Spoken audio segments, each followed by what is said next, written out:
Welcome to NetworkMarketingPro.com. I'm here with Harry Dent. He is a world-renowned economist, author, entrepreneur, speaker, and we just finished one of the most remarkable interviews I've done for the upcoming network marketing documentary. So Harry, thank you for being here. Thank you for doing the interview. The interview was amazing. Harry has accurately predicted economic upturns and downturns for decades now.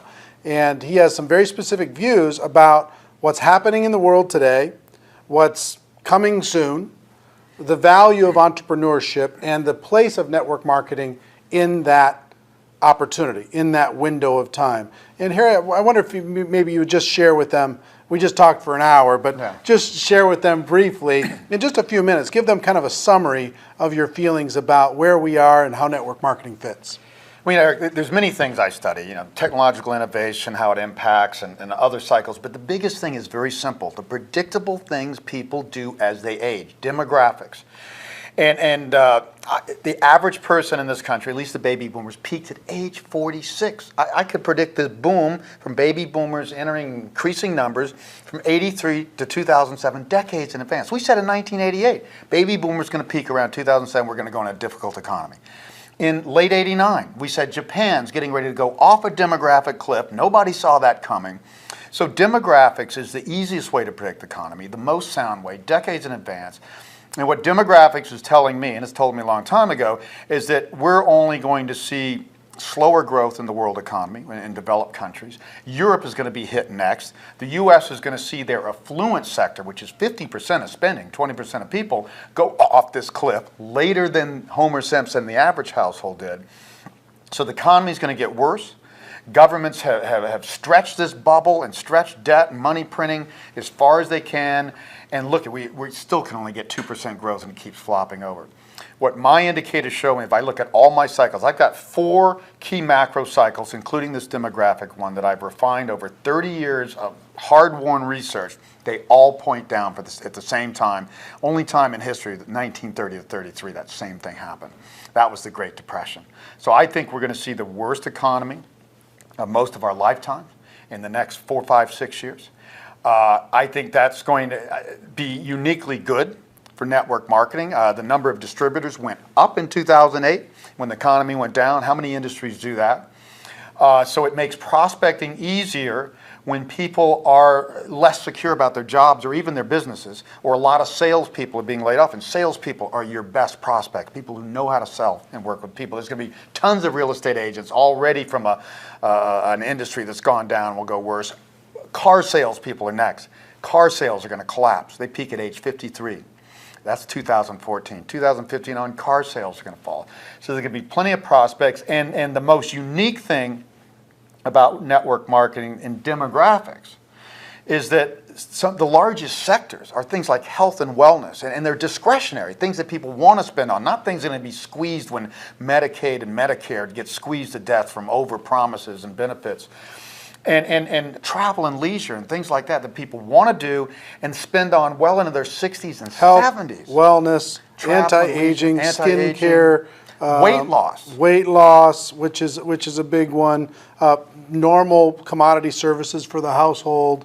People who work. Convenience. Old people want every convenience possible. Anything you can do to make life easier. So that's where most of this industry's focus. So that's good. The demographics of your industry are going to get better. Prospecting is going to get better. The thing I say is it's a good time to be an entrepreneur, because the winter season, I call this, like the 30s, and you only see it once in a lifetime, and none of us have seen it, so don't think you've seen it. Unemployment is the highest, business failure is the highest, so it's the best time to be an entrepreneur. And you have to pick something you're good at. Pick a sector that is going to be favored by demographics, because the good thing about demographics, there's always something booming. And these sectors are booming, and most important, you got to be serious about it. You have to build a sales organization, a personally driven sales organization to succeed in this business. That's what the 1% do that garner 80 to 90% of the commissions in this industry. Everybody needs to study that 1%, get serious. Don't look at this as just maybe a little part-time, easy income. How do I build a business that can generate long-term income and value at a time that's going to only favor entrepreneurs? Most companies are just going to be kicked and you're going to have to lay off half their employees or something. You know what's interesting is in 2008 and 2009, guess what the biggest influx into network marketing came from? Yeah. Mortgage brokers, Yeah. real estate Gotta be agents, real estate agents, yeah.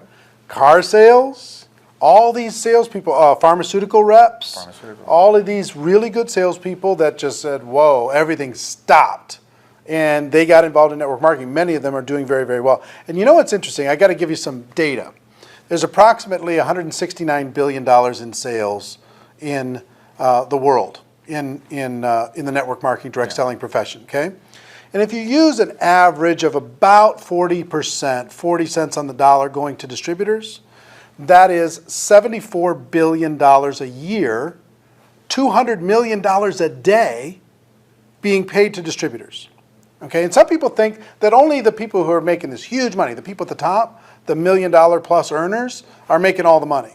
Well, as far as I can tell, there's about 500 people in the world making $1 million a year or better. So if you average that up to maybe $2 million a year, if you know counting the people making much more and people just barely making it, $2 million, that's only $1 billion.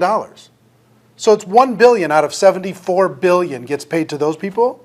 That's $73 billion left. So you know, guess what most people are making? $300 a month, $500 a month, $1,000 a month, paying off their credit card, paying their car payment, putting their kid through school. You know what I mean? It's so fair, and it's so positioned amazingly well. We talked for an hour about everything you can imagine, about the economy, what's going to happen in the world, why network marketing's positioned so well. And I think, Harry, what you're right on. For us to hit that tipping point in this next winter season, more of us need to go pro. More of us need to develop the skills. More of us need to be serious about this as a career, not just as this little thing we're just going to throw a little effort at. And again, cash and cash flow, as we talked in the interview, is king, and any amount of cash flow is going to be valued in a winter season. But I say, you know, in the 30s and 70s was when entrepreneurs had their heyday, and the great businesses. They're always started in the off periods, and then they grow more mainstream in the booms. So times like this is when entrepreneurs shine. So this is a time to become an entrepreneur, and being an entrepreneur is not easy. You need to be serious about it. This is a sales business. You have to know your product, love it. You've got to train other people, and you've got to invest in other people and attract serious people. I think the one drawback of this industry is everybody's always made it sound like it's easy. Building a serious long-term business is almost never easy. I'm an entrepreneur. I've started my own business. I've consulted to numerous entrepreneurial businesses. It's not easy, but it is way better than working for a company. If you break through that ice, you got control of your own destiny. But it's better, right? Well, that's the only way you create long-term income. That you can. In my business, all I do is delegate more and more and create more and more income. And or you build up something you can actually sell. You can't sell a corporate job. Right. Well, Harry, thank you for taking the time, coming over here.